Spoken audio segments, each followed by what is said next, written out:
Welcome to the Dolce Vineyard. We're in the Coombsville area of Napa, just east of the town of Napa and tucked up against the Vaca mountain range. My name is Greg Allen and I'm the winemaker for Dolce. We're standing in the middle of a 17-acre vineyard of Semillion, and just like every other wine in the Napa Valley, it starts with ripe grapes. But for the production of Dolce, what I really need is the infection of a very special mold called botrytis. And today what I'd like to do is show you exactly what that is, tell you a little bit about it, and show you what I'm looking for in the vineyard.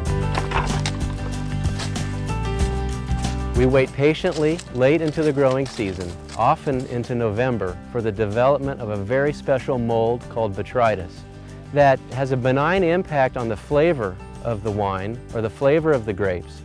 But what it does rather is it allows for the concentration of the sugars that we really need to make Dolce. This cluster is a perfect example of what I'm looking for. These clusters here in the middle have the mauve color, which is the telltale sign of botrytis, but even more importantly for Dolce is that they're showing some dimpling, which tells me that the drying conditions, which we're experiencing today, have led to the concentration of sugars and flavors. So much of Dolce harvest is about single berry selection, but in reality it's about deselecting the berries we don't want. What I'm looking for here are the raisins. Raisins are perfect for other styles of winemaking, but not late harvest winemaking. The green fruit, although it tastes delicious, has to go. It just doesn't have the concentration that I'm looking for Dolce. So before we can get started with the Dolce harvest, we need to have the right weather conditions that begin the development of the mold. All we need is 1/10 of an inch of rain, and that will begin the germination of the mold. You see it within 3 or 4 days of a rain. Some berries take on a very beautiful, bright pink color, and then I know, finally, there is the good sign that we're gonna have a vintage this year. When we're harvesting Dolce, we harvest at a rate of about 10 to 15 pounds per person per hour.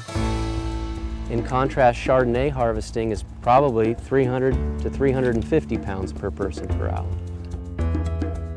So when we harvest this cluster, we'll be left with just a small handful of berries that will go on their way to becoming Dolce.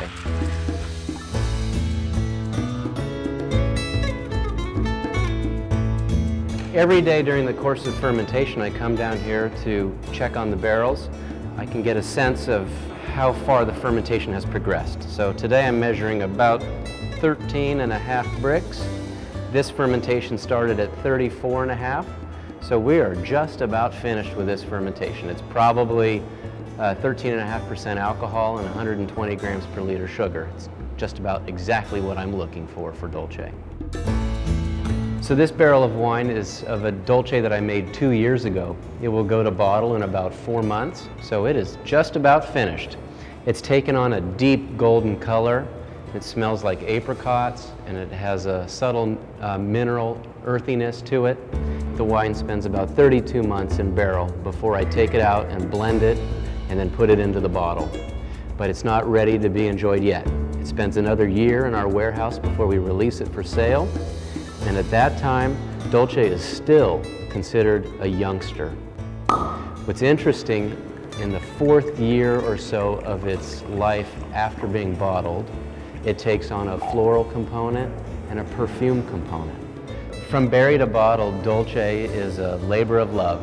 From all of the effort going into single berry sorting in the vineyard to the management of fermentations, Dolce is truly a labor of love and a really unlikely story of success.